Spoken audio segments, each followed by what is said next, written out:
It's been an incredible journey for you in the last couple of years. Obviously, as a player, amazing history, going to 2 World Cups and helping Ireland to the 2013 Grand Slam.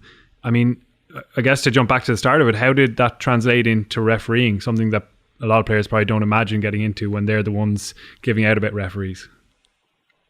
Absolutely. I think there's a massive stigma with refereeing and referees against referees, and I certainly had that stigma.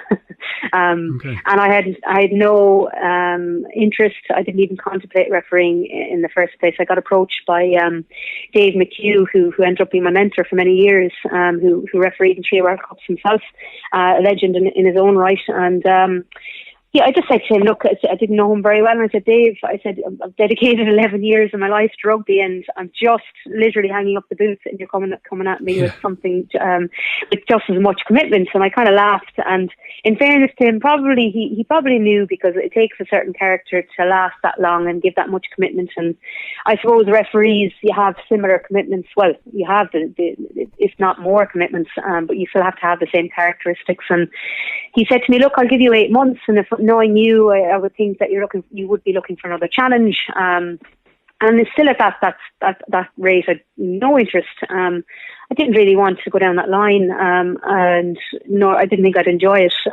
So 8 months later, he rang me, and into the day nearly. So I knew he meant business. So I said, look, I'll make one phone call to a character very high up in the rugby circles, which I respected his opinion, and I knew that I just wanted to know what was achievable. And if I were to take on this journey, I wanted to do something that no other female had done. And I asked him one question. I asked him, do you think it's possible for a female to referee in the top level, the men's division of the All-Ireland, the Clontarf, Garryones, etc.? And he said, Joy, not in my lifetime. And I said, okay.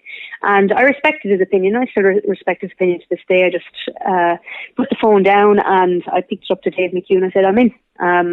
I suppose I knew what hadn't been achieved. I knew that it was going to be a challenge. And I suppose I'm the kind of person that if I'm going to do something, I'll do it with 100%. And at least I know, what my drive is or what my end goal is.